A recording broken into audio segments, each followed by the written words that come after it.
Okay, the Town of Groton Planning and Zoning Commission's called to order. We'll have a roll call. Got Hal, Present. and Steve, Present. and Lauren. Present. And Jim. And I guess Jim. We got Kevin. I'm Oh, that's Kevin right, here, Kevin. though. You know what? Every time somebody gets on a screen, I just forget about them. And my apologies. I'm And Kevin. not hurt. I'm not hurt by it, but thank you. Present. That's good. So Jim, would you sit for Michael, please? Thank you. All right, so I guess we have approval of minutes. And so I'd make a motion to approve the October 14th, 2025 minutes. Second. Okay, any discussion? Comments? Okay, all those in favor say aye. Aye. Okay, any opposed? Abstain? Okay, unanimous. October 27th, 2025 special meeting minutes. I make a motion to approve those. Any second? Second. Okay, main discussion? Comments? Okay, all those in favor say aye. Aye. Aye. You opposed or abstain? You're abstaining? Oh, okay. And December 9th, 2025 minutes. Make a motion to approve those. Second. Okay, thanks. Any comments? Anything? Okay, all those in favor say aye. Aye. Aye. I was staying. I wasn't there. Okay, any opposed? I know. Okay, the one abstention. Thank you. Okay, it's time for public communication. Does anyone from the audience want to come up and say anything? Sure, okay. If you give your name and address and speaking to the microphone, I'd appreciate it. Tom O'Farrell, 34 Brookshaven Road. I was here in, I think it was October 2024 with some neighbors speaking out against the car wash in the gas station that was put across the street from Applebee's and the firehouse. Our main point was that those car wash in the gas station didn't fit the intent of the zone. The zoning is supposed to be pedestrian friendly, green centric, a buffer and a transition from a commercial space to a residential neighborhood. Car wash and gas station does not fit that at all. Recently the car wash went live, so to speak. Sorry, my IT guy, everything is a live or test. And the lights are a real issue in the neighborhood, a real issue. I don't know if you could actually see this. I would recommend that you go by, but I took a little video for you today. It's like living next to Studio 54 without the cocaine and the A-list celebrities. That's what we see. I don't know if you can see it with the glare. It's way worse in person. This is. I'm standing on Brookshaven Road, and that's what we see when it's not sunny. So if it's cloudy or anything, we obviously see it. So I don't know if there's anything the planning department can do about it. I don't know if there's anything the commission can do about it. It's way worse than what you see in person. Okay. And it's definitely not a transition or a buffer. And I saw that you guys were having meetings about what to do with that zone, which I think the regulation is worded perfectly for that area. I think the problem is, I think there's two problems. One is the table of allowable uses that you have don't match in many cases the intent of the regulation, especially in this case, as well as the gas station, because those 3 lots were combined for the car wash and 3 lots were combined for the gas station. 2 of those lots were Brookshaven Road addresses. In fact, where the gas station was a house. So they're not adjacent to a neighborhood. They're in a neighborhood. That car wash is that part of what I showed you is actually on 0 Brookshaven Road. So I saw in the meeting, and I appreciate that you guys were talking about it, more buffering and everything. I don't know if that's the solution. It's supposed to be a buffer. So I don't know if I think the owner needs to do something there. And surprisingly, I don't know how this happened, but he didn't mention all kinds of crazy lights during the application process. Must have forgot. And it's obviously a marketing ploy. It's the experience as you drive through, and it brings all the attention from nearby, in our cases, houses.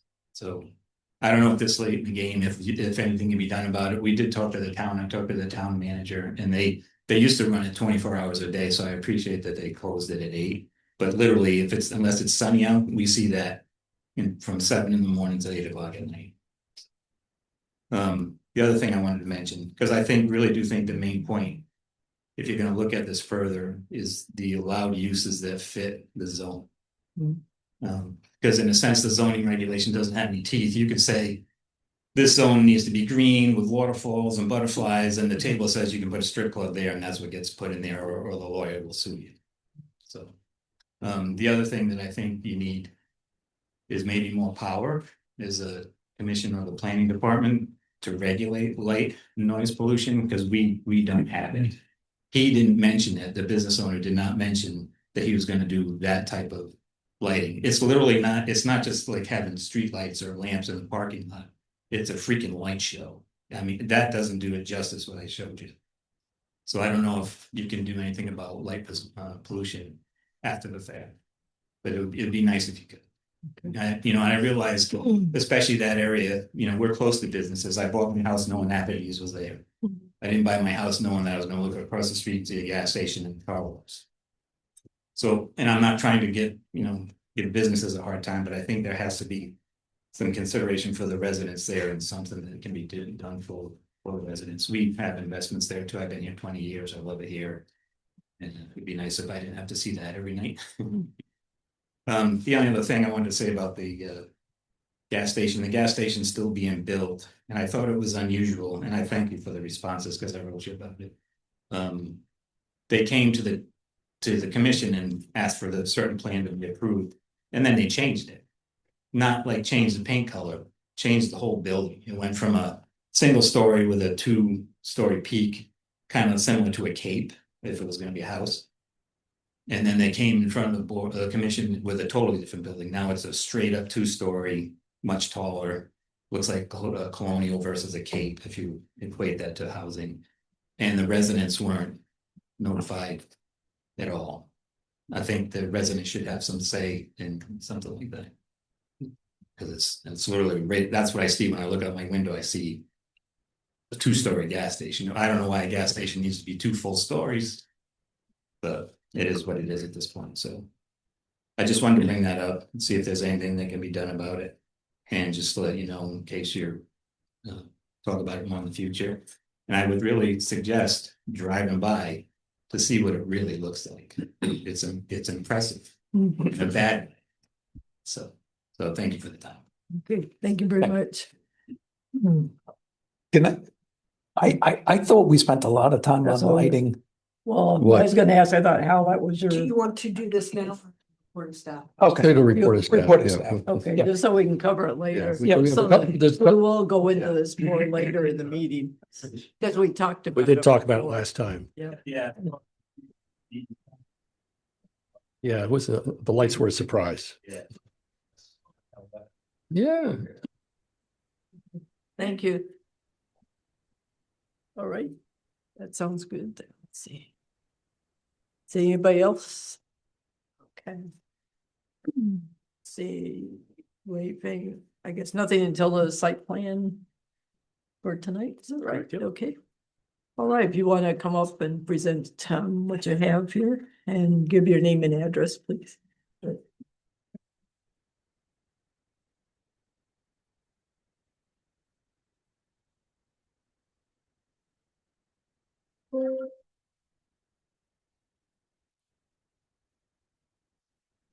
Face it to the commission. Yep.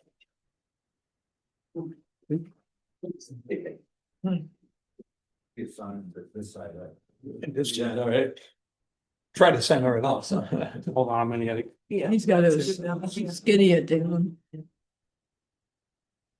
Maybe remove and It's upside down and backwards. Yeah, this is a test. She's you out anymore, that's it. So I'm hanging off the Perfect. table. Okay.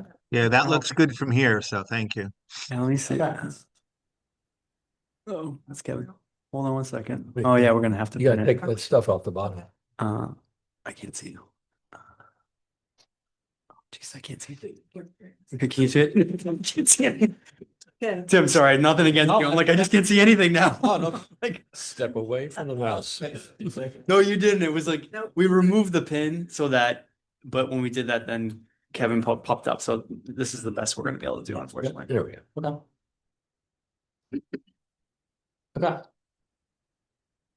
Good evening. My name is Tim Griffin, civil engineer with Lorero Engineering Associates. I'm here tonight on behalf of the applicant, 1387 Gold Star LLC. Also in attendance, we have Mike Morrissey, energy consultant with over 40 years experience with propane. On behalf of the applicant and representing the applicant, we have David Gable, the operator of Hocon Gas. We're here tonight seeking your approval of a new propane distribution facility located at 1387 Gold Star Highway. The site is located between the existing chiropractic office on the west and the plumbing supply store on the east, and across the street is the trailer park and the self-storage facility. We just wanted, for the record, note that we have had multiple pre-application meetings with town staff. We've reviewed this with the engineer, the fire marshal, Groton Utilities, as well as the DOT. So we've gone through several rounds of comments, we've addressed comments, and we feel like we have a good package here that meets everybody's concerns and is going to provide a great project for the town. Also, just for noting, we did receive wetlands approval on June 25th of last year. So just going forward, this is the existing conditions plan. So on the site, we're in the CR, or the Regional Commercial District. We also are in the WRPD Water Resource Protection District overlay. That's due to the proximity to wetlands associated with Hatching House Brook on the east and west perimeter of the property. We are outside of any flood concern or any NDDB area. And this is the existing site. It's basically comprised of an existing residential type split level structure, which had a previous use for the old property designation. But it looks like a residential type single family home structure.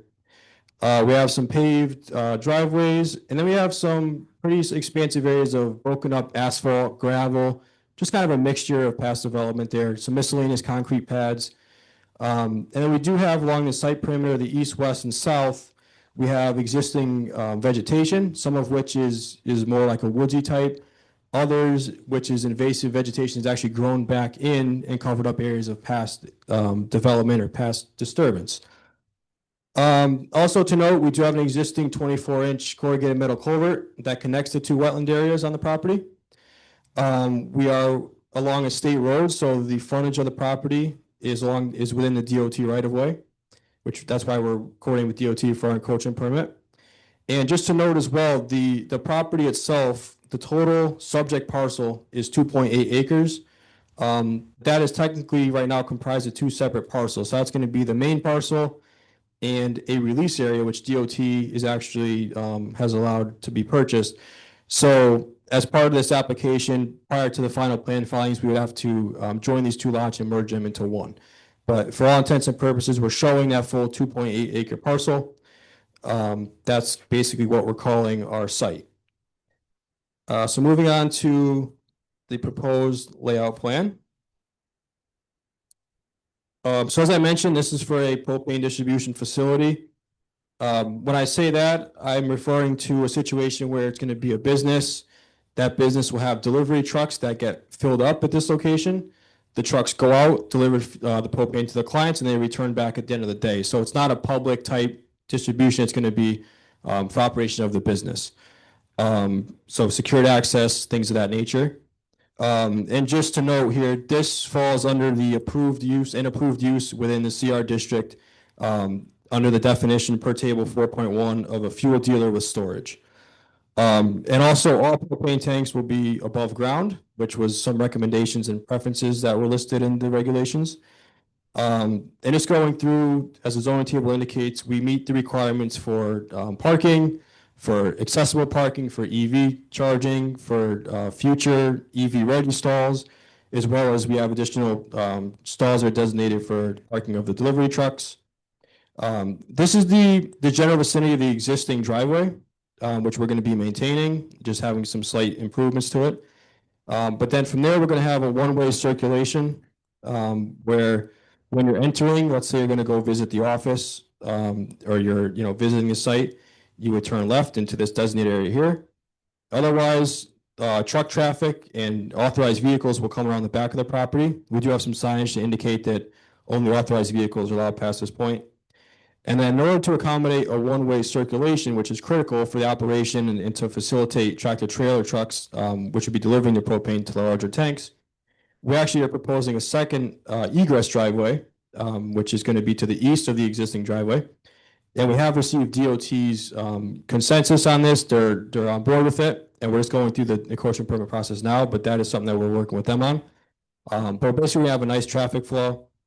And the site's going to be secured along the frontage. We're going to have a chain link screened fence with sliding gates. So it's going to keep the property secure, as well as it's going to be screening the facility from the road. We do also have a pedestrian gate here, which is in coordination with the fire marshal to ensure proper hose access from the existing fire hydrant to the property to supply apparatus with water. And then just generally, we do have the existing building, which I showed you guys before. The building is going to remain. There's going to be some interior renovations to allow it to be converted to an office type space that works with the business. But the building itself is going to be remaining. We have new sidewalks, new accessible ramps to the front. And we also have a screened dumpster enclosure on a concrete pad. And then the propane tanks themselves, these are 30,000 gallon tanks. We're currently proposing to install 2. And then a third one is being asked for allowance, just depending on the size of the business as it grows. We want to have the ability to have 3 tanks. So we're going to reserve the space for that with our enclosure. And we have a crushed stone surfacing within that enclosure and some miscellaneous concrete pads. And then, which I'll get into on the next plan, we have some retention basins for stormwater. And then we just have our miscellaneous, we have proper signage, we have pavement markings, everything of that nature. And the site was designed, you see some of these larger turning radii. This was designed for a WB62 tractor trailer, which is the type of truck that would be delivering propane to fill up the 30,000 gallon tanks. Sorry, one thing to note as well is, as I mentioned, we're going through coordination with DOT, and they've had very minor comments. So one thing that they did ask is we're going to relocate the monument sign out of the right of way, so that would be getting pushed back into the private property.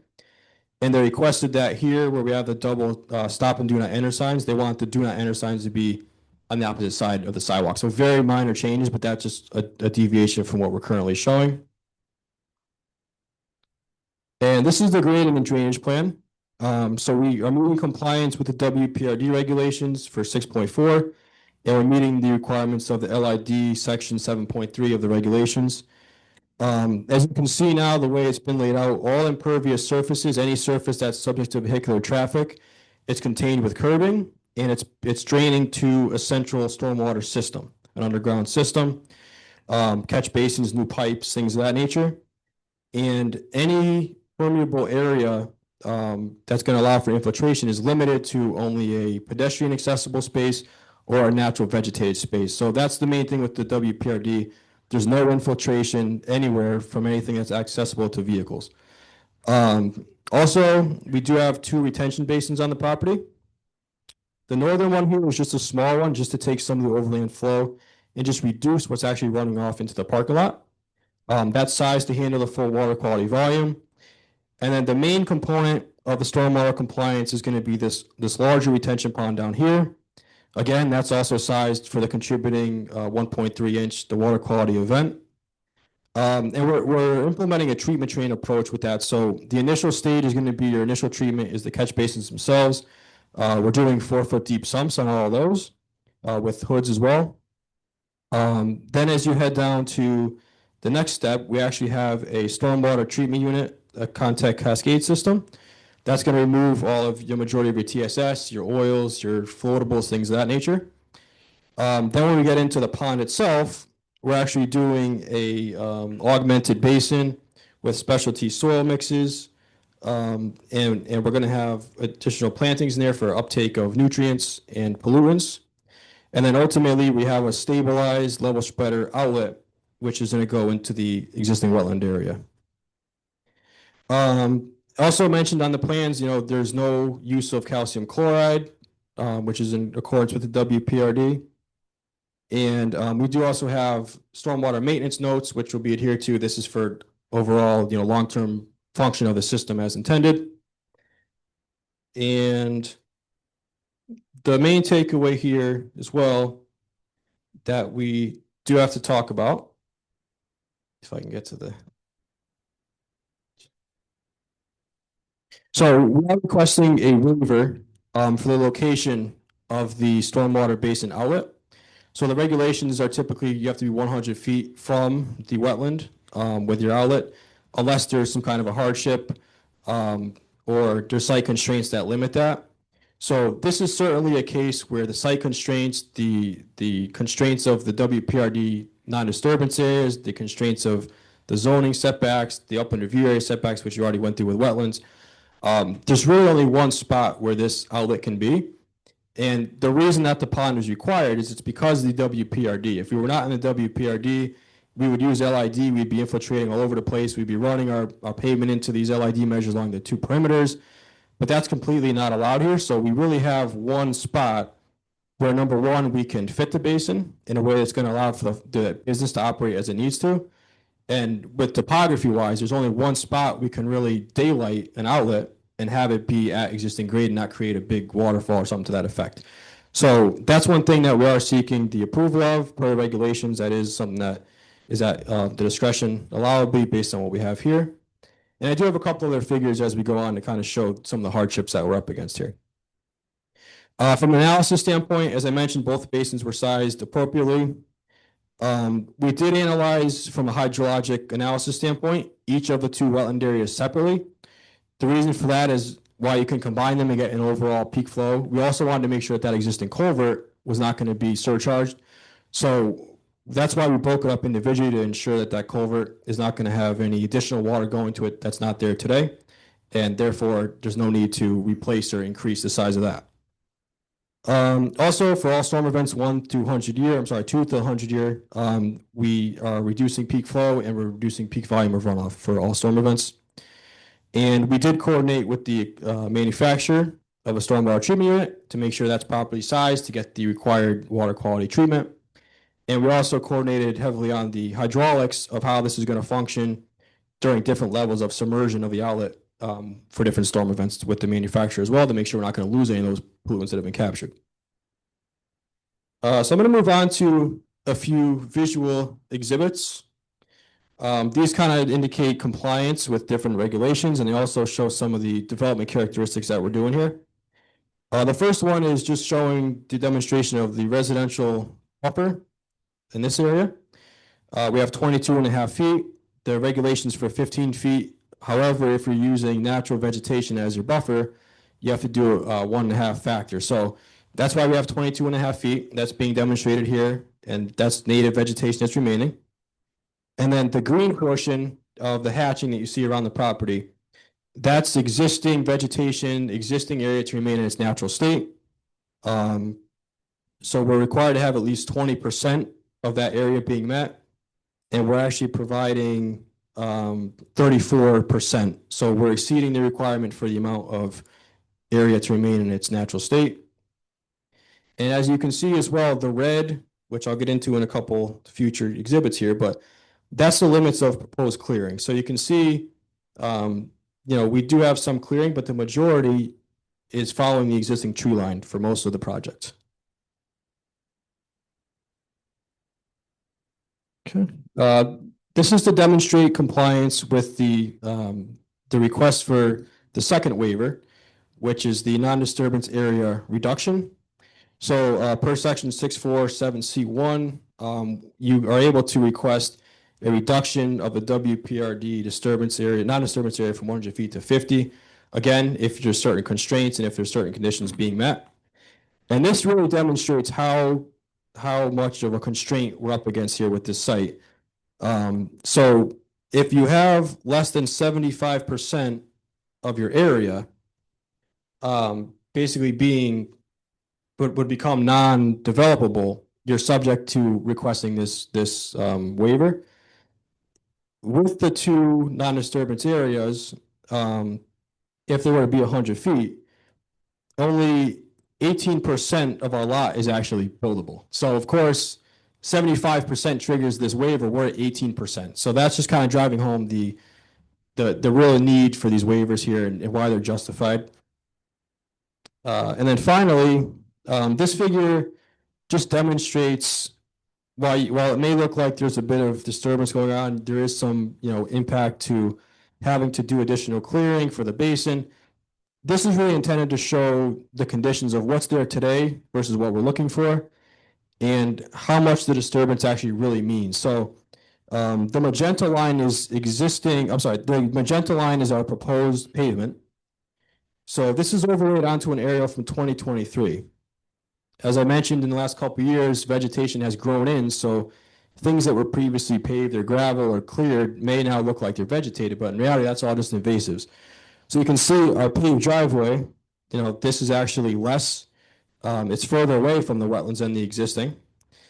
And where we're doing additional clearing back here, there's gravel here, concrete here back in the day, just 2 years ago, 3 years ago. And you can see over here, again, we're actually reducing this whole chunk of pavement here, and we're pulling that away from the wetlands even further. And everything that we are going to be disturbing along the perimeter is going to be restored to a much better condition. So for that reason, again, we're looking for that waiver, not just to reduce the non-disturbance, but to do a bit of work within it, which is associated with the water quality basin. And again, the regulations allow for that. Basically, you can enlarge your development when the stormwater management is the main reason and when the stormwater management is so constricted. And just to take it all into context here, we have 1.8 acres of total disturbance. Of that total disturbance, 45% is associated with new lawn, new seed mixes, new planting. So almost half of the total disturbance is going to be for restoring these upland review areas. And out of the entire project disturbance, only 4% is within an area that has not been previously disturbed already in past development. So that's pretty important.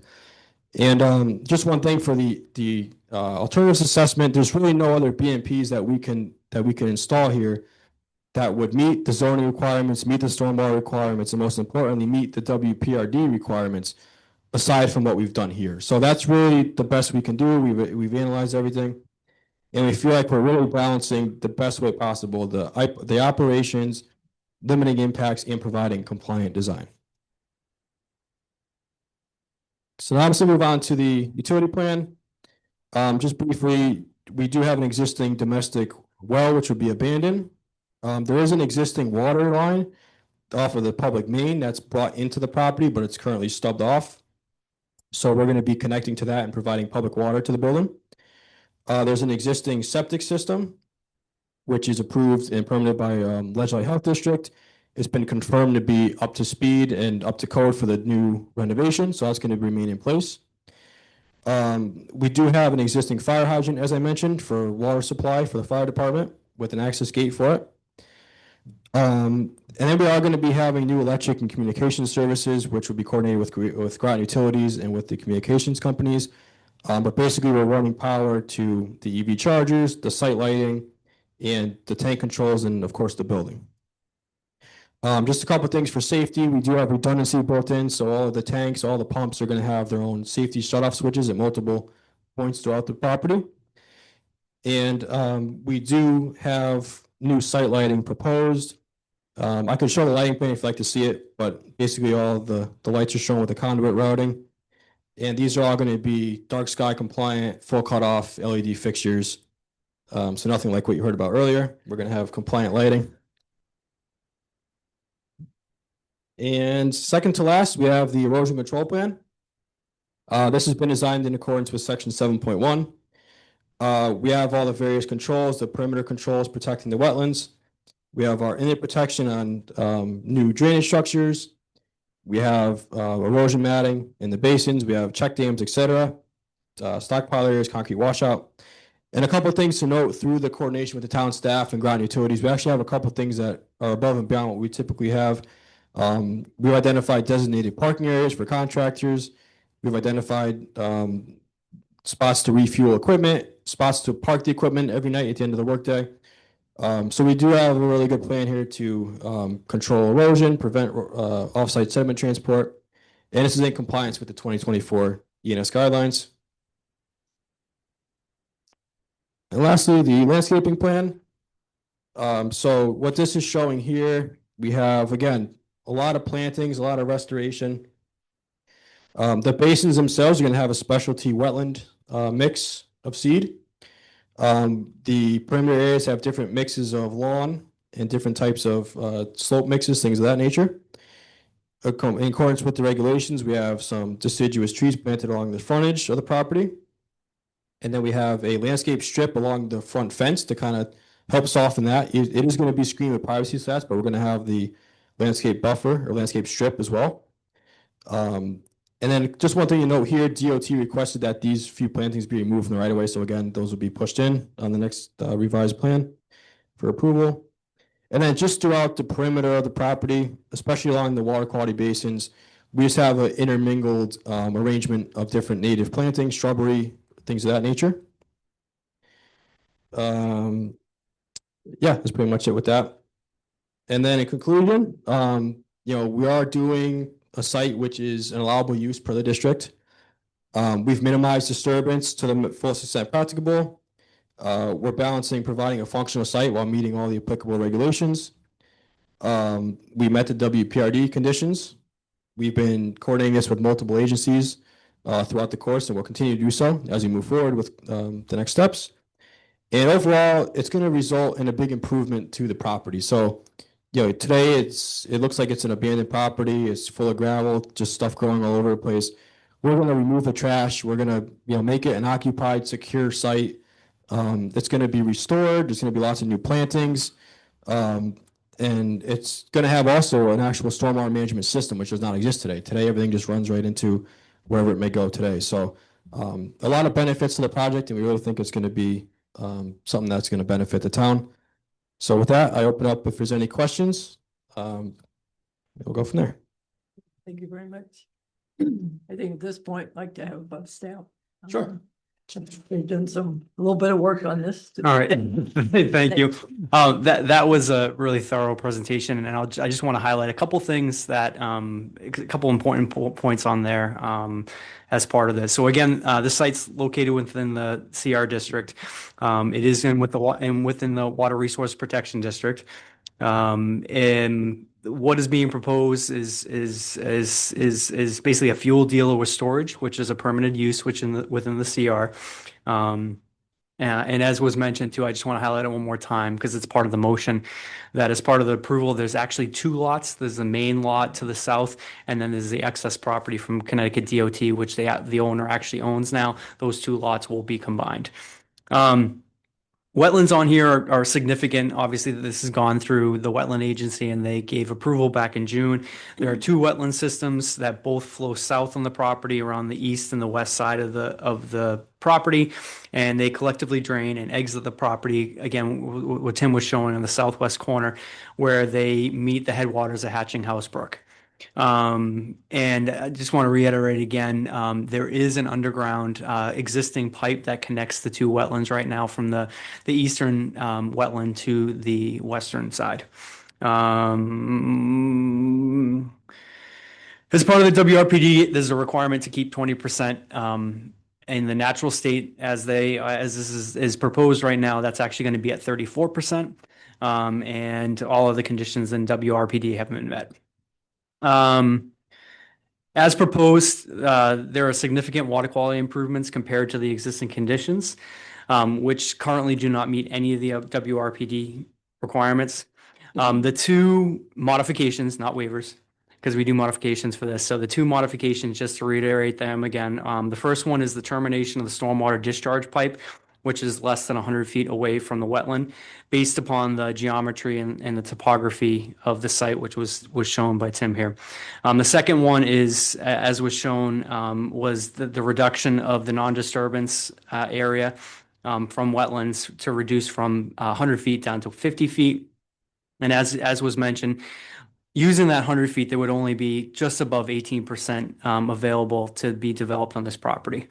And that's clearly well underneath the 75% developable portion, which allows the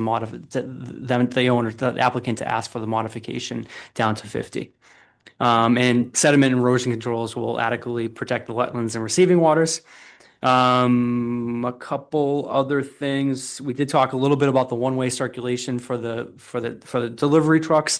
As part of the parking, there's a required parking in the front of the building.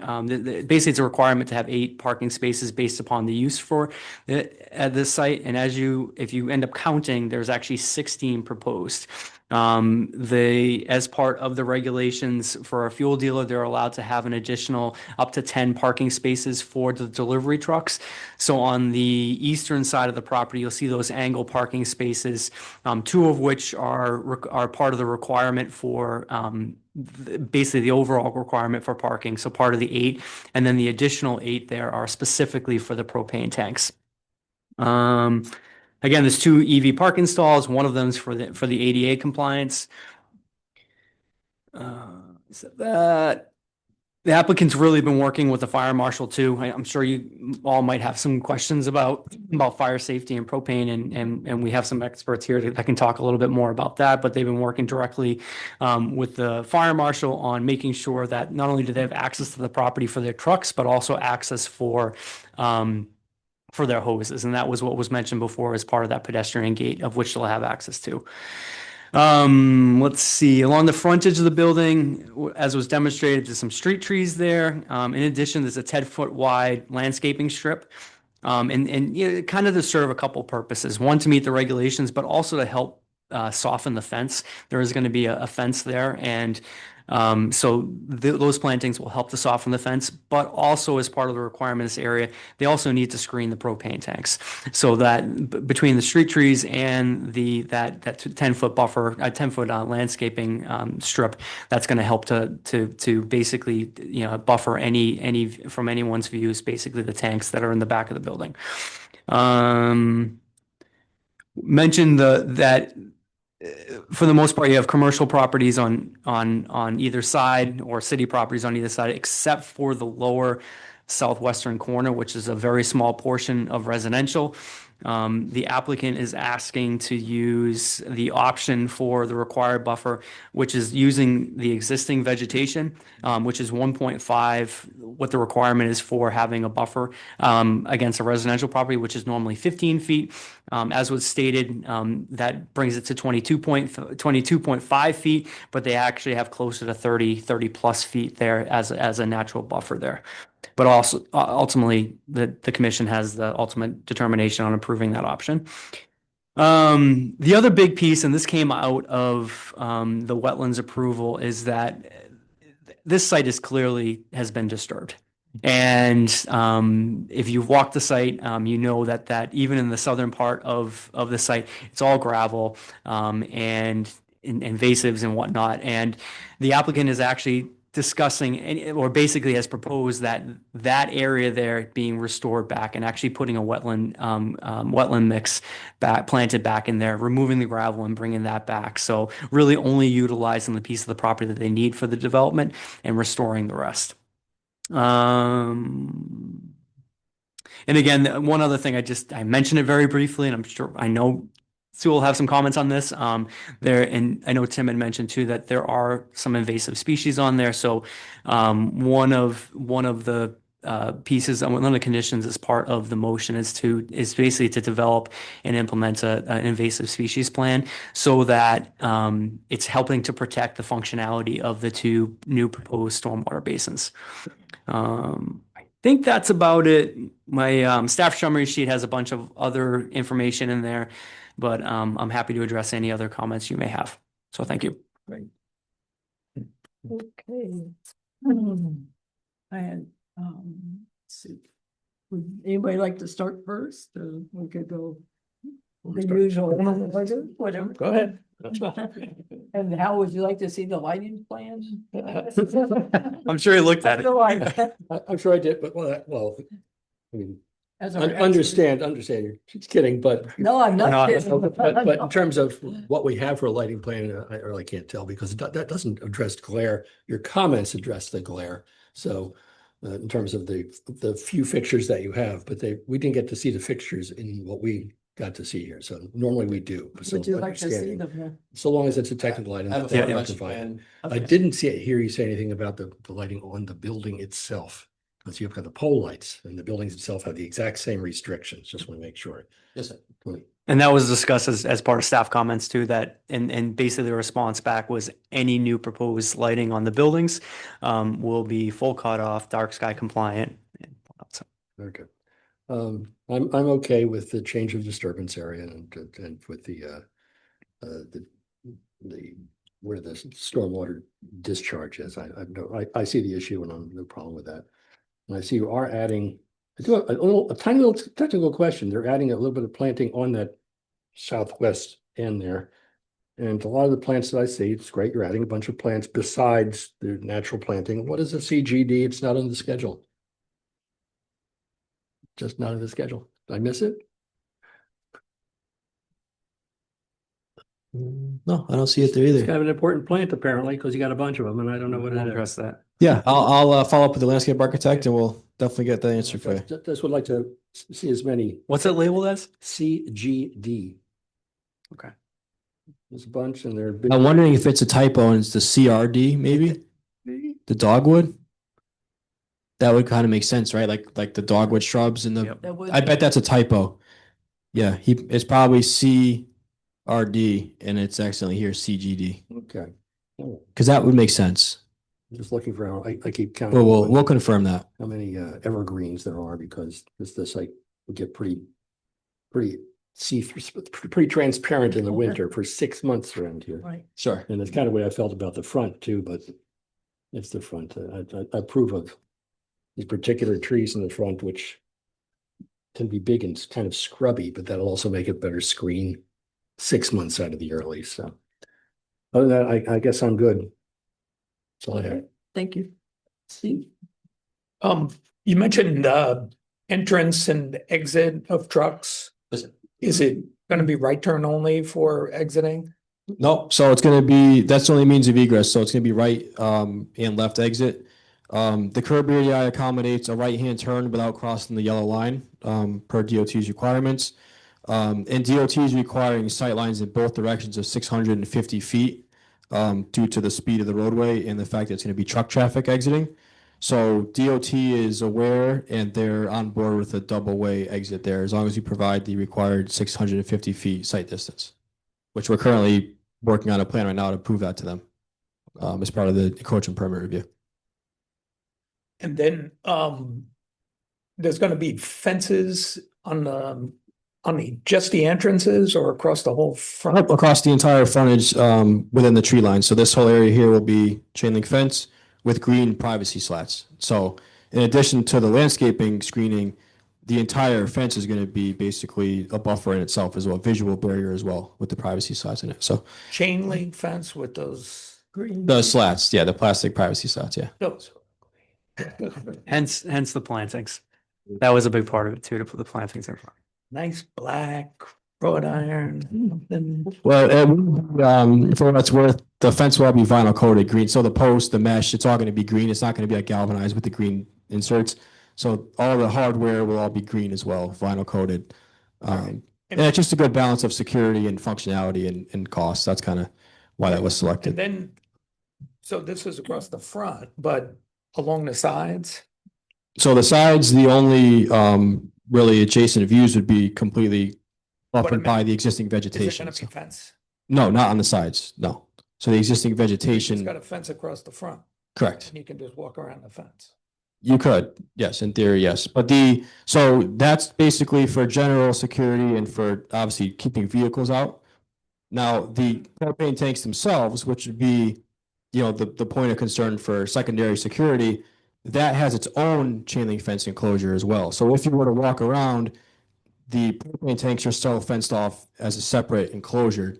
So we have basically, vehicles can't come in and out. And if you were to trespass, then the tanks are inside a secured perimeter as well with another chain link fence. Locked, secure. Correct, 100%, right. All the gates would be locked. On turns. Pretty much, yeah. I have a follow-up question right from Steve's. Will there be security cameras and alerts in case there's access to the property in some way from the sides so that there's not the possibility of some type of damage? Absolutely. Yes. And how's the alert system going to work? Well, we want to bring him up to your to speed. Yeah. If you- Yeah, if you could come up and just say your name, or it makes it easier to take our minutes and things. So Name and my name is David Gable. I'm the owner of Hokan Gas. We've been in the propane business. So my dad started it almost 75 years ago in Norwalk. Our offices are based in Shelton, and I built, this will be the 6th propane facility that I built across the state.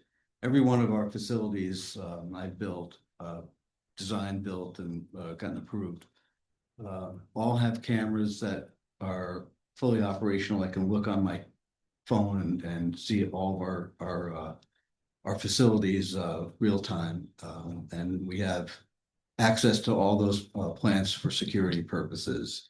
But the initial security point would be the gates in the front of the building. Clearly, people can go around the side, but vehicles can't.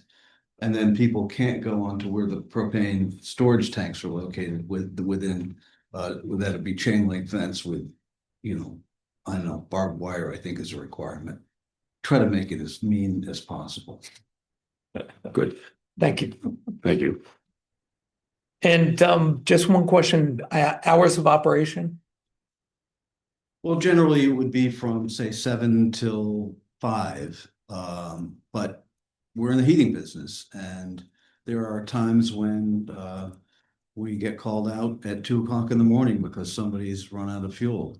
We try to minimize that to the greatest extent possible. We put remote tank monitors on our customers' tanks so we know what level they are. And given the fact that propane is a flammable fuel, it is not covered under the Liquid Underground Storage Container Act in the United States since 1992. So we don't pollute the air, ground, or water. And propane is produced in excess in the United States. We actually export 60% of the propane that we produce in this country, a lot of which is now being used for internal combustion engines to displace diesel vehicles, which propane is 96% cleaner than for the emissions like that as compared to diesel vehicles. So there's a Connecticut, for instance, has about 700 school buses that have migrated from diesel fuel to propane. And it's because it's produced so widely in America, it's significantly less costly, 30 to 50% less costly than heating oil, diesel fuel. So it's a good combination. I think there's a real good future for propane as a fuel for the United States. And we're not dependent on having to import it from Venezuela. Thank you. Anything else? That's all I got. Okay, That's it. thank you. Any other industry questions? Anyone? Maybe. Maybe. We'll see. You might be I back. can go on for hours. I've been doing this for 45 years. Do your trucks run on propane? Sorry? Your delivery trucks run on propane? Some do and some don't. So my pickup truck outside runs on propane. All of our service vehicles run on propane. I have 6 propane powered delivery trucks, but there isn't an engine that runs on propane that currently that can really support the weight of a fuel delivery vehicle. It's a long story, but Cummins was supposed to be taking their diesel engine and converting to run on propane. And the Propane Education Research Council, which I've been a member of forever, spent a lot of money helping them to develop a propane powered engine. But then Cummins decided that gasoline was more important first because of 2027 emission regulations that are going to change. But propane's not far behind. Okay, thank you. You, Lauren? My question's already been asked. Oh, okay, great. Jim? So one other industry question. What brings you to this area? What kind of demand is there? Because there are a number of other propane supplier. So why did Hocon want to come into the Mystic area, Groton area? So, I mean, business is always growing. We started in the Southwest Connecticut, Norwalk 50 years ago. And since then, we've added facilities in Waterbury and Danbury and Torrington and Guilford. We service a lot of the customers all the way out to the Connecticut border from Guilford, and the windshield time is just too costly. So we need to have we're looking to do another facility that can reduce a lot of the windshield time that we spend driving from Groton to Stonington, we'll say, or even Rhode Island. And I've been looking in this area for years. I think this is a really bright future, and the sub base obviously is trying to hire a whole bunch of additional workers there, and they all need a place to live. So there's room for everybody, and I think that we'll see more growth for propane. Most of the builders you see today, they don't have natural gas. Some use heat pumps for space heating and hot water, but the majority of builders are going to propane for new construction. Thank you. Great, thank you. Okay, I had a couple of questions. And I have a This, couple too, Sue, when you're done. Oh, I'm sorry. That's okay. I told you. I'd Nice forget you. picture in there. So please go ahead, Kevin. You go first. Okay, so if I can just kind of go to the southwest corner a little bit. So do you have a ground level look at your southwest residential neighbor on Orchard Drive? Because I know I like the setback that you did, but I just don't know whether you had a look at that through, your vegetation, et cetera.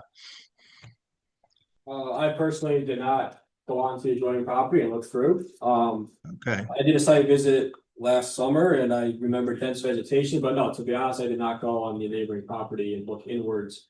But when I was walking around, to be honest, I wasn't focusing on that, but I do remember that being very dense vegetation. I don't remember seeing clearly through anything on either side of the property. We can certainly do a follow-up, I'm sure visit or something like that if that would be warranted, but I believe it is very dense vegetation and like they said, it does exceed by quite a bit the minimum buffer that we would need for that condition. okay. So. That's great. And I know my second question, I know you have some of your subject matter experts in the room. Could you just take like a minute or two to talk about risk mitigation as far as propane is concerned and any flammable issues? Because while you fit within the requirements, I just like to hear that part of the plan if possible. They're trying to decide who's going to speak. Sure. So the propane industry has a remarkable history of success as far as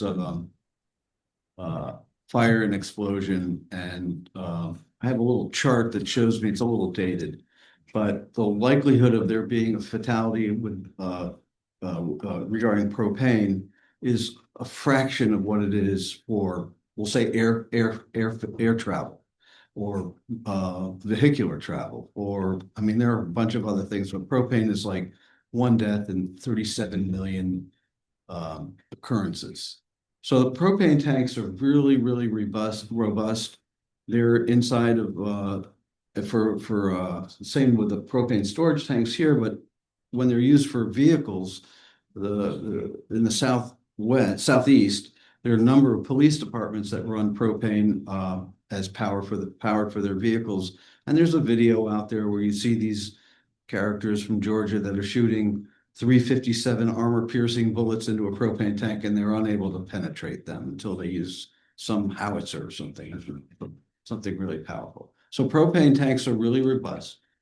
The valves that allow the propane to be taken out of the tank are held open with pneumatic opening or pneumatic lines. So the valves are normally closed so that there's no leakage. And if there's ever a fire, the valves are all connected with plastic tubing. Tubing is designed to melt. If the tubing melts, the valves close and the propane is then kept inside the tank. The only time there's ever been a history of a failed propane storage tank is when there's been no water to keep the tank cool and the shell of the tank has failed. The reason I looked at this property and I thought this was perfect for a propane distribution facility is that one, it had great sight lines with Gold Star Highway each way from each side of the plant, had adequate power, had water distribution of 1,600 gallons a minute with a fire hydrant right in the front of the property. So that's I think about triple the size of the water requirements to keep the tanks cool in case there ever were a fire. So from a safety perspective, I don't think you can get much better than this, except maybe Okay. Kansas in the middle of nowhere. Yeah, well, we're happier in Connecticut versus Kansas between us. And Okay. and I owned, my family owned a property, Caddy Corner, the former Schwinn building there. And this is I know this property extremely well. It's a very difficult property.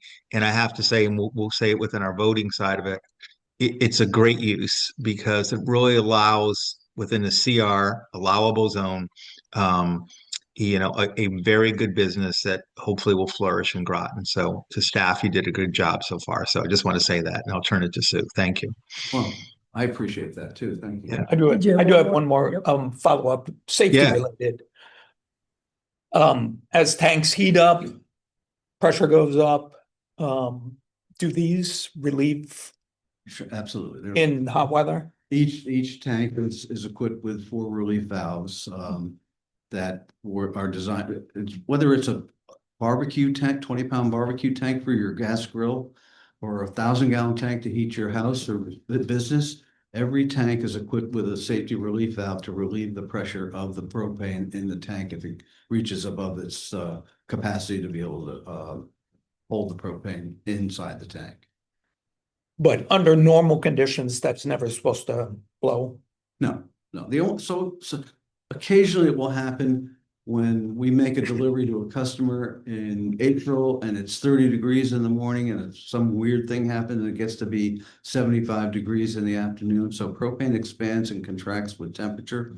We never fill a tank more than 80% of its capacity to allow the propane to expand and contract without causing that relief valve to fail or to activate. So as I said, we've been in business for almost next year will be 75 years, it's 27.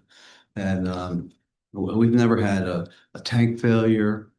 I mean, we've had incidences, of course. I mean, we had a truck, one of our delivery trucks got hit by a fire truck in Bristol last year who slid on black ice right into the truck, even though they'd been warned to not. And we've had landscapers that hit tanks and we've had trees fall on tanks and all kinds of things do happen, but propane is a very safe fuel. Okay, thank you. Sure. Just a couple of things. So anybody here use propane at their homes? Because I have I a do. business card. Always be selling. That's right. Just a couple of things. And Deb, correct me or add some things or whatever if you want to on this one, but it's, just so you know, this area that this property is in is to me, very interesting because I've studied some of the other environmental places around there. And there's the big hill up there where the state owns, the pitch pine forest, couple hundred acres, very pristine. You come down, of course, you have the plumbing business and everything. And there's actually, of course, a good size brooks on each side of the property, one of which, in fact, they combine and it actually goes into the terminal reservoir or drinking water, right? So that's why that particular brook is extremely important. And I think Steve and I were on zoning when we talked about 50 versus 100-foot disturbance, right, for the WRPD. And I think in this case, even though we're really kind of pushing the limits and beyond on this particular site, when you look at what's there now, the fact that they would go in there and clean it up for one thing. I mean, it is a mess. It's one of the most challenging properties I've seen, but the things are, but I think also, going in there and doing some of the native plantings and all that is going to be a really good thing because it has so many invasives that all they're doing is polluting everything around it. For example, the biggest retention pond really happens to have the worst invasives just to the north of it. It's got a really good sized Japanese knotweed infestation, which unfortunately is on the same side where the houses are just off. And who knows, sometimes it only takes a year, but they will start to seed out possibly or eventually spread out that direction. That's where they're going to go. And they're also going to go to your office building there too. And those things can go up between the siding and the framework and all that. So are they? Yeah. So I was glad to see you're going to have a invasive management plan. But I think even additional Herbicides. well, no, no, well, you have to use herbicides. Anyway, but you can use them safely. There's rules, especially for wetlands. But the other one that I see the most around town, especially in these sorts of retention areas, is really mugwort. And it looks so like it's not that big of a deal, but it can completely cover up a retention pond in a very, very short time. One example is if you ever want to take a hike just up the Deerfield Park at the north side, keep going on that trail and you'll get to their pond and you can't see anything. And while the trail itself, it's hard to walk on it because of the mugwort, but then you get to the pond and it's. So the thing is, as we know, the important thing is to be able to maintain these things so they work. And if you don't get rid of your invasives, that's going to be very difficult. It will be much cheaper to treat them, to have this plan, do something significant, even though it may take time and money, and that should save you over the long run. So, and I think this whole, if this happens, even this area, which is not scenic now, and certainly is not in great shape, it could be a much better place. Much better to look at and all that, so, and a good business, I'm sure, so. Yes. And just to add to that too, to your point, I think that'll naturally be assisted too just by the construction, because we're gonna not just be cutting the vegetation and throwing some seed, we're cutting several feet of material out of there, so hopefully all the roots, all that type of stuff will be omitted, and then basically we can start fresh, and then just a maintenance exercise, where it's no longer an infestation, it's just preventing stuff from creeping in, but by removing several feet of material to dig that basin out and then going another 18 inches to put our engineered soil media. I'm no expert in that type of root structure, but I would imagine that the roots and vines should be pretty much eliminated in that area, which would be a great start for us to get good vegetation growing and then be able to maintain it realistically. So you might. I'm not sure how deep the roots are. I don't know how bad the outcome. It could be rock under there. I really don't know. Sure. But one thing, when Dave and I were over there today, you have some nice plants there too. So I don't know. We have this sort of unusual idea. We could go and tag. There's just some really beautiful bushes there, which are out of the way, I think, but you can determine that too. But we'd be happy just to tag them. Can you? Yeah, we'd be happy to. Are you happy to? Make sure it's- Okay. Excellent. Very nice alders, which are birds and insects and butterflies. Love those things. So very important. And here was a nice size bunch of them. So, and other things. So So from a propane distribution facility, we have some requirements to make sure that we don't have plant material that grows within the facility, but Right. it can lead to a Sure. fire, ground fire. Mhm. And that obviously fire is something that we try to avoid. Right. If that possible. So it's kind of a fine line between both sides. Right. And I think part to add on that too, so Sue had identified several species there, and the good thing is they're really tucked more closer to the wetland edge than they are towards where the parking lot is. So it's going to be outside of where the main, even the circulation for the site is. So I think to her point, she just would like to see, because they're good species, and important for the habitat to have them protected. And we can work together to, flag those before, once the clearing limits go down, we can go out there and flag them just to make sure that they're protected as part of the construction. You can, yeah. Okay. And I think there's one plant, I asked that you take off it because it's highly invasive. It's that Yes, spirea. yes, and I've already talked to the consultant about that, so that the Spirea japonica we're going to exchange with, and that's already part of my tech items. We've Right. already talked about it, so that'll be addressed as part of the check prints and then before they get finalized. So yeah, we're going to replace that with Meadowsweet, which is the Spirea Spirea. alba. On Yep. the phone. I have it at home. Yep. Beautiful hardy plant, so. So there's an invasive spirea? Well, it's all over the sheep farm, if you want to see it. Yeah, it's not yet classified by Connecticut, so there's the whole Connecticut, it hasn't made the list yet, but Sue did find another site where it marked it out there. So the one we use a list to look through that, and it wasn't on there. So I added it to the list as just to know for the future. Right. Thank you. So that's good for our list, right? Too, same thing, he was using the Connecticut list, so yeah, that's good for him then. I'll go for a list. You'll learn something every day. Yeah, there you go. Yeah. Now one last question, I had was, what about, the next business that comes in?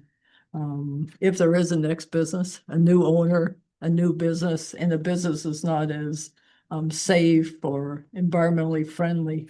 How does it affect, this is really a more technical question. How does it affect, the fact that we've given the ability to have a business there? Granted, it's, not the whole site or anything, but all of a sudden somebody wants to come in with something that, heaven forbid, if it leaked into the water, there'd be a huge problem in the terminal reservoir, I was gonna say that's why we have WRPD regulations. So this is allowed because, I mean, you don't have an actual liquid or fuel that's actually going to leak in there. But I think once we go through the list there, those kind of developments wouldn't be allowed in there. So do you think that's They would come- specific enough? we would have And another hearing. you still have Well, I know yeah, they have another year. have to come back in front. It's like us. Exactly, yeah. So Uh-huh. our internal process Uh-huh. here, the building department requires a change of use form. So if this business goes away and some other business comes in, they have to file a change of use with the building official. At that point, it gets reviewed by us to see whether or not it needs site plan approval Mhm. or if it's allowed. And that's also shared with the fire marshal, Mhm. just in terms of, new businesses need new inspections. Mm. So that's how we make sure that while this is in the CR zone and a lot of uses are there, there's a number of those that are not allowed in the WRPD. And so we do the cross check then. Mhm. Okay, great. That's very helpful. So there is a distinction between propane and other liquid fuel, but this looks like gasoline and diesel fuel and so on. Right. Those propane, if it goes into it's a leak, it vaporizes, it doesn't. Right. Yep. Goes into gasoline and diesel fuel and heating oil, which is not allowed in the site. Exactly. And you all may recall, we did do a text amendment to allow propane in the WRPD. When Dave first bought this property, there was no distinction, and so his use wasn't allowed. Right. And so he went through the effort to do the text amendment. Interesting. Yeah, I know. Okay, anything else? Anybody? Okay, great. Okay, thank you very much. Thank you. Presentation.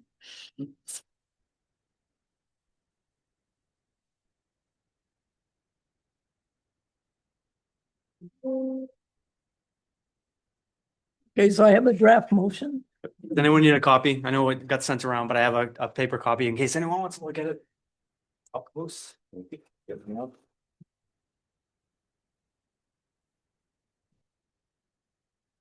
you like to read the draft motion? I've got this. You got a big one? Don't read my writing. All right. To approve. Motion to approve site plan SIT 25-0008 propane distribution facility, 1387 Gold Star Highway with the following conditions. Any modification to this plan imposed by another federal, state, or local agencies shall require additional review by town staff or the commission, whichever is appropriate.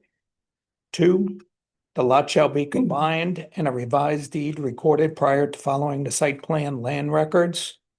3, the design engineer shall certify that the stormwater management system has been installed per the approved plan and provide the as-built prior to the certification of site plan compliance. 4, the applicant shall prepare and implement an invasive species management plan for the site. And 5, technical items as raised by staff shall be addressed. And then findings, the commission finds that due to the geometry and topography of the site, the proposed stormwater discharge pipe must be located less than 100 feet from the wetlands. This modification meets the intent of section 6.4.-6.c and is consistent with the stormwater management objectives of the WRPD. The commission finds that the reduction of the non-disturbance area to 50 feet meets the intent of section 6.4-7C1A of the zoning regulations. This proposed modified design will provide substantially the same protection of the WRPD resources as would have been provided by the required non-disturbance area. Great, thank you. Second. Second, all right. Any other discussion? Yes, I have a little bit. Okay, I just want to say that it's a very difficult property. So if you look back on this area 10 years ago, T's Plus building was closed. The appliance building was closed. The Schwinn Bicycle building, which we later owned, was closed. And this is a very disturbed property. And I think the first 3 have been taken care of. And this is the 4th that actually in this area, if we're to look at it as a jewel within the town, is the final jewel in that crown. It's a very positive application within a CR zone that with the RPD requirements is needed a lot of finesse. And you see it in what we're about to vote on. You see it in the staff work and the applicant's work. And I'm just saying, I think it's extremely positive based on where we've come from in the last 10 years. That's also. okay, thank you. Okay, anything else? Okay, all those in favor, say aye. Aye. Any opposed or abstain? Okay, motion passes. Congratulations. Thank you. Thank you very much. All right. Thank you. Yep. Appreciate it. Thank you. Thank everybody very much. Welcome to the Really. town. I want to move here. I want to get out of there. Yeah, welcome to Groton. Traffic's way better up here. Been looking with my wife for a year and a half. Good luck on that. Oh, thank you very much. Everyone. Good luck. Thank you, Kevin. Appreciate your input. That was really gratifying. Thank you. Yeah, well, we're very positive that you're coming to Groton and we appreciate your investment. So, Chamber call. right, let's go get it. Thank you. Everyone, good evening. Okay, thank you. Okay. Is there any old business? Okay. Give you guys a lot of credit for doing what you do. Thank you. Thank you. It's a good team here. Yeah. Okay, so new business election of officers. Do I hear a motion? I guess we start with president. For you to be president? Said that. I'll move that. Well, are you moving? Make the motion. I'll move that you remain as president. Oh, thank you. Any seconds? Chairman, right? Chair, That's a chair. I'm sorry. Chairperson. Chair. no Chair. kings. Chair. Okay, that's good. You're just the chair. I'll be a chair. And I will second that motion. Thank you. Thank you. Anybody else? Want to be nominated? Okay. Okay, so, okay, all those in favor say aye. Aye. Any opposed? Any abstentions? Okay, thank you all very much. Appreciate your support and all your work. So next. We have another Motion position. to Oh, yeah. nominated secretary. I'll nominate Hal. Vice chair / secretary. Vice Chair. Vice Vice chair. Vice secretary. Vice chair, that's good. I second that. Everybody wants a second. I'll let you Kevin second it, seconds. Kevin, that's good. Kevin seconds. Okay, anybody else want to be vice chair? No. Okay, all those in favor, say aye. Aye. Aye. Any opposed? Okay, great. Same team, here we go. Now, new applications? Okay, Yep, as you can see on the agenda, we do have the text amendment for basically for Mouse Island short-term rentals, as well as eliminating the coastal site plan exemption for single-family homes as required by recent legislation. okay, So I think if we get all of our notices out by the end of the week, early next week, we'll have it in the end of February. Okay. the hearing. very good, thank you. And And then we also have a coastal site plan Mhm. along River Road for Okay. a new single-family house, which has to be referred to the deep. So we'll see when we get a response for that and when it'll be on your agenda. Okay, So these structures are no longer exempt from coastal site plan. right, thank you. Could I ask a question about that, the Kane residents? So are they going to raise the existing house and build a new house there? There is house on that property. Yeah. Or are they going to build in another house on that lot? No, they have, from what I understand, it's a complete tear down. They're going to keep the foundation, and they just build a new house on. That's the one that's up on the hill.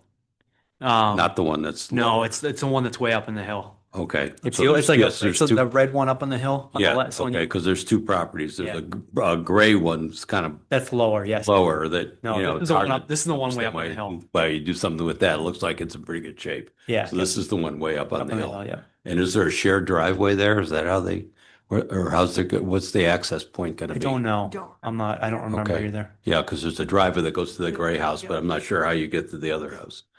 Okay, well, when it comes time, that's a good question I'd like you to hear about. We have a relation to our Mr. Kane. That's a good question too. We do not know that. if Either. that's the case. You'll have to ask. But like Deb said, this is the second one that we have to put a referral. Uh-huh. You'll probably see in the next meeting or two, the first one for River Road that finally came back from, we got a response from Deep. And I think we're hopefully a little bit better in terms of understanding their process and how long it's going to take. But being the first, it's been challenging.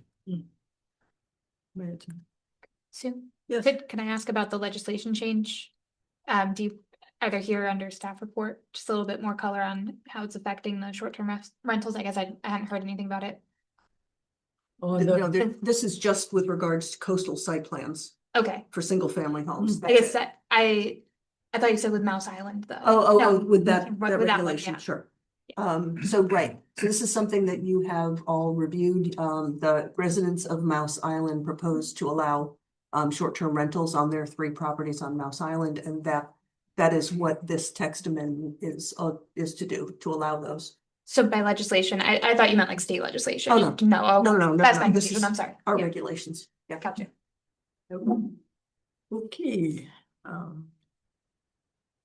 No referrals, so I'll have a report next time. There's some interesting things. I was cleaning my office and I found a map of every playground in town. Remember, I was wondering if there was such a thing. Yeah, it was in my office. And let's see, does anybody else have anything to report? Well, this is where we're going to talk about the report of commission, and we'll talk about the strobe lights on our Oh, yeah, and whatnot on our right, car wash. right, with Deb, right? You want to do it on your Okay, report? do you want to finish up the report of commission? And then Yeah, is there anything else Just anybody so has? I have nothing. jump into anybody? Yeah. Kevin? Nope, I'm good this week or Okay. month. Okay. Thank you. Thank All you. right, good. So, yeah, so Hal, after you brought it up, last month. Dave and I actually both before a wetland meeting drove back there. Yeah, it's very, very bright and these are lights that change color. They are inside the building and there are windows that are facing the neighborhood. Wow. Okay. So when this facility first opened, those lights were on basically 24/7. And so I had a contact with the company and they turned them off when the car wash is not in operation. So it's no longer 24/7. Again, these are inside the building. Our lighting regulations, the section is called outdoor lighting. So that's what you have authority over, are the lights that are outside the building. I did call a representative from Sobe Noble to see whether or not there's something else they could do. Screening or something, and understanding that we have no regulations. This was an ask for the neighborhood.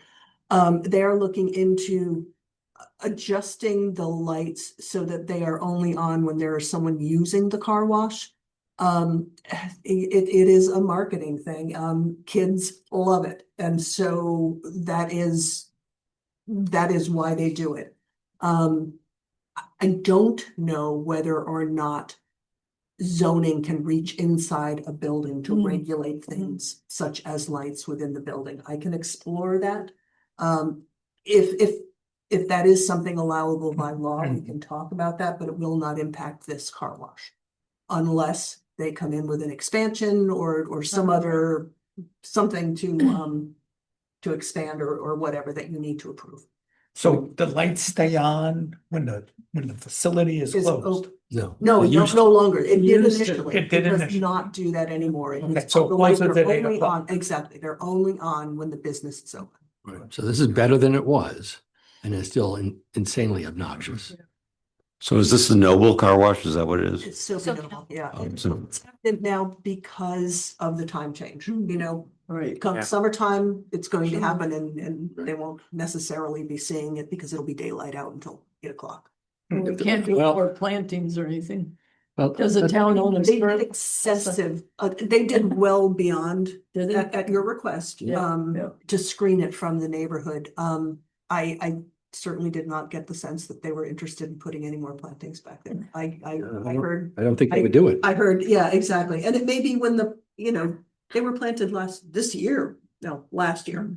When the evergreens grow up a bit more, it may screen the Less. windows.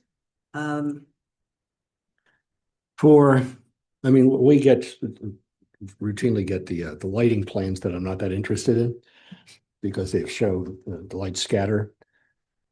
That light scatter doesn't care whether the light's emanating from inside a window or not. So in some ways, we should be able to say, no, it's still coming out of the site.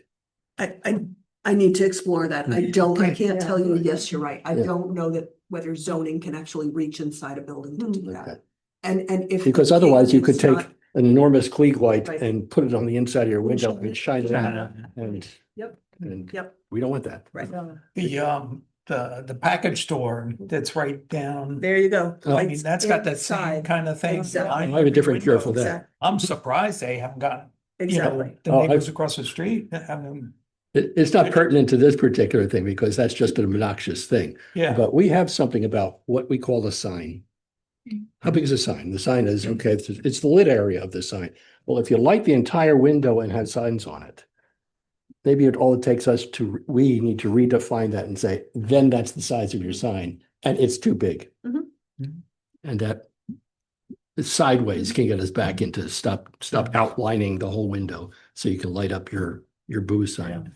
It's still until they come in for something else. That's fine, but it But that's a good point. it just makes it not a thing to do rather than saying, oh, here's how much light we can do and you take the light meter and Does it- all of that. does you it light prevent it you up- from looking in the building, Oh, what does which? the light coming out? I haven't seen it, so Oh, that, no. but I know No, that it we doesn't. had a thing with, the police Oh, didn't want with all the all the windows posters. covered, Yeah. for security You can reasons. see in. So you can still see in, it But- doesn't Yeah. blind you. Yeah. In the liquor store, I will tell you that diminishes your ability to see what's going on inside. glare diminishes your ability to see it. Yeah. For this car wash, that's not the case. Yeah. It's lighting up everything inside. It's It's also multicolor. It's also multicolor.